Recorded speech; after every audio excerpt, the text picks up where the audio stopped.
Hello fellow Tanker Space Bandit here with another episode of World of Tanks, and today we are in our new acquisition. Well, not so new, I've had it for a couple of weeks now, but we are in a tier 8 premium medium tank, Russian medium tank, STG Guardian.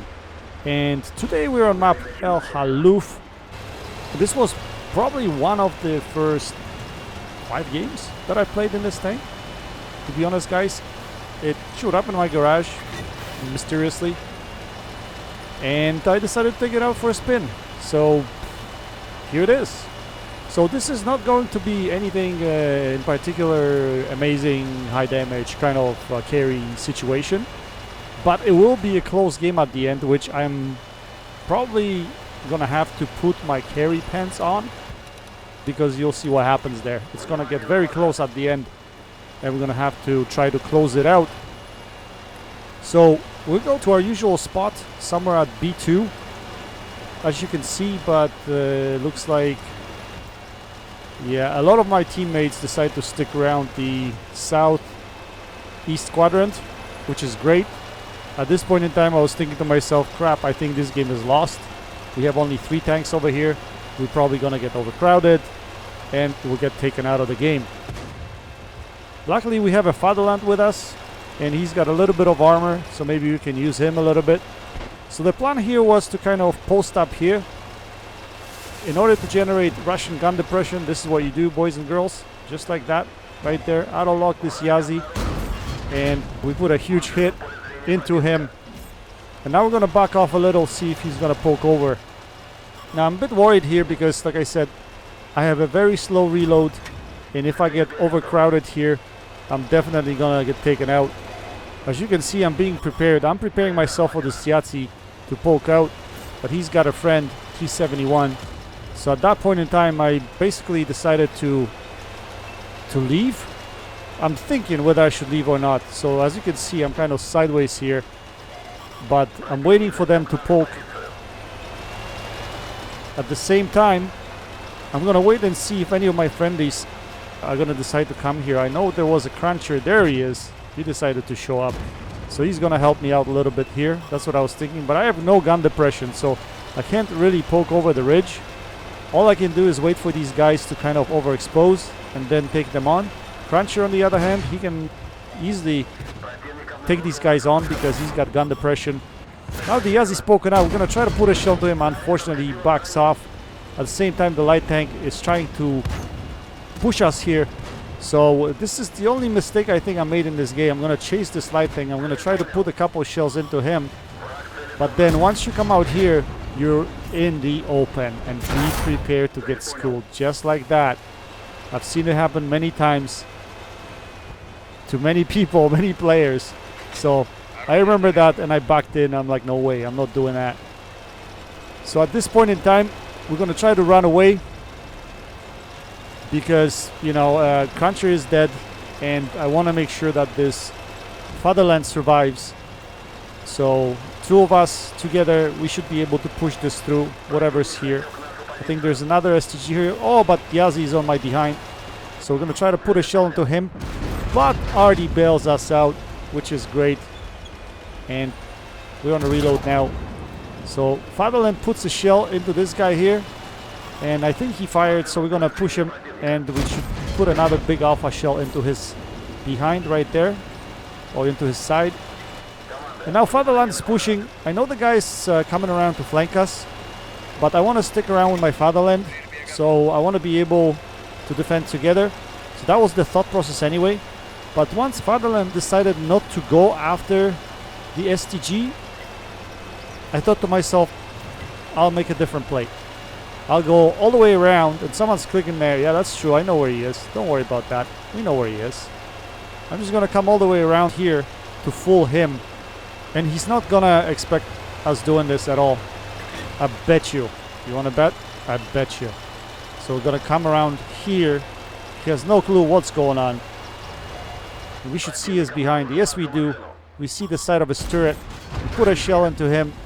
We're going to side scrape here, but he misses his shell anyway. And does Fatherland take him out? I don't remember that part. Yes, he does take him out. Great. So just the 2 of us here, and we managed to clean up this side of the map. At the same time, all of our greenies on the other side have died. Yeah, as usual. That's quite normal. Anyway, we're gonna push forward here and see what else we can spot, but at the same time, what the crap? I did not expect that proto to be there. Not at all. He puts a shell into us. So he's on a reload. When I aim that shot right into that flat spot beside his gun, and that's a weak spot in case you guys didn't know.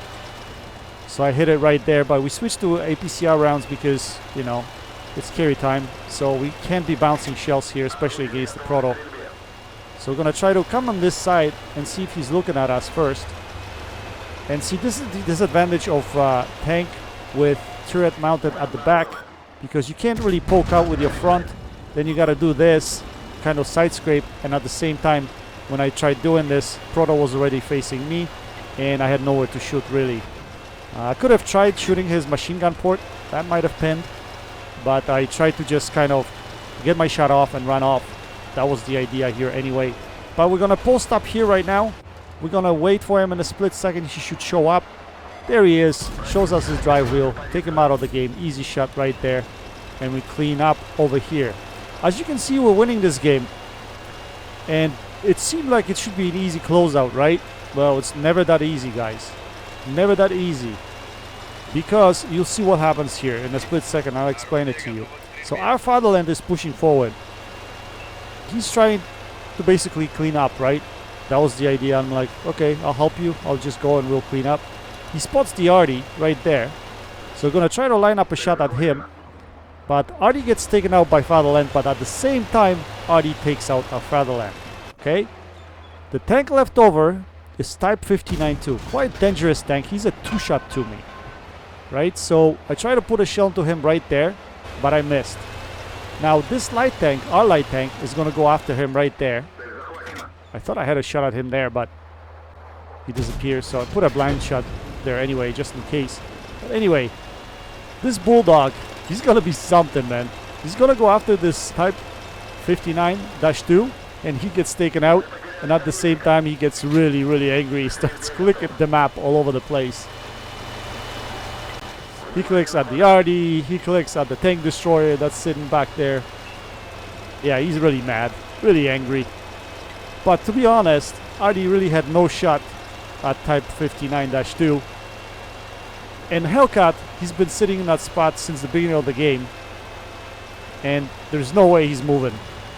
So, just because of that, and I know the way Type 59-2 is playing the game, it seems like he's playing Artie safe, so he doesn't want to overexpose and come over to this side. So it looks like he's forcing me to a 1v1 duel. Basically, that's all it is, right? Because Hellcat is not in the game. Artie cannot hit him while he's behind here. So it's up to me to take him out. If I lose, if I die over here, I'm pretty sure we lose the game. That's what's going to happen. Because the Hellcat, he doesn't know what he's doing. And Artie, what can Artie do against Type 59-2 when he's behind the hill? Anyway, we were cautious coming up here. Now we're going to poke out here to see if we can spot him. We do spot him back there. We're just going to take speculative shot in case he decided to pull out. But he's hiding pretty well over there. So, I don't know if I want to go out here. I really do not want to go out here. Because, you know, if I go through here, then again, I'm in a spot where my Artie cannot support me, so I don't want to be there. I decided to come on this side, and we're gonna do something different, boys and girls. But before we do that, we're gonna poke out here and check if he's not coming from our behind, and he's not. So we're gonna push down here so that we have support from my teammates, from the camping Hellcat, and from artillery. Again, being really, really cautious. I really don't want to die over here. I don't think he can high roll me for 482 and one shoot me, but in this game you never know, boys and girls. So I'm playing it cautious. I'm playing it like I'm a one shot to him, right? So I'm gonna crawl up here. I'm gonna see if I can spot him. That's the only idea here. I don't want to engage, I just want to spot him. I want to see where he is. He detects me, I detect him right there. So he's still sitting in the same spot. He hasn't really moved. So since he didn't really move, I'm assuming that he's still gonna stay there. But at the same time, I want to come from this side again because I want support from my friendlies, right? But I don't want to just drive out there, right? I wanted to make sure I check my corners to make sure he's not coming after me. Now, he's expecting me to come right here from the left. But that's not what I'm going to do, boys and girls. I'm going to go a little bit further, right here. And the key here is not to get spotted, because if I got spotted there, he would know that I'm coming here, and then I need a different strategy. But because I wasn't spotted, I don't think he's going to expect me coming from here. And not only that, he'll be like, where is this guy? He was expecting me to come from that entrance point earlier, but I'm not there. So now he's thinking, what the hell's going on? And he's probably going to turn around to look the other way. Let's see. Can we spot him here? He has no clue where I am. Remember that. Can we spot him here? Yes, we spot him. We put a shell into him. Now he knows where we are. So now we're going to pull an old trick right here. First, we're going to try to side scrape to see if he's still staying there. That's exactly what I'm trying to do. But I got detected here, and that's fine. And this is what we're going to do. We're going to fool him. We're going to show him that we're going down here again. That we're going to try to flank him. But we're not going to do that. We're going to come back to the same corner. And again, we're expecting him not to expect us, right? And that's exactly what happens. He fires a shell on the move, and we just finish him off. We take him out of the game. Just like that, we secure the victory for the team. So, in a nutshell, not really a big damage game, really. But to be honest, games like this hold me at the edge of my seat almost every time. And I know it's just class 2, and it's not much to it, but it was a close game. A close game where I actually had to think what I need to do, where I need to be. How can I play to outsmart the guy that's on the other side, right? So I treated this as 1v1 anyway. We finished in second spot. Fatherland had a magnificent game. We had a decent game. We secured the win for the team, and that's the way it goes. Anyway, guys, we're gonna send a GG to our Fatherland to tell him that he played a great game. That's it for now. Until next time, happy tanking, Space Bandit checking out.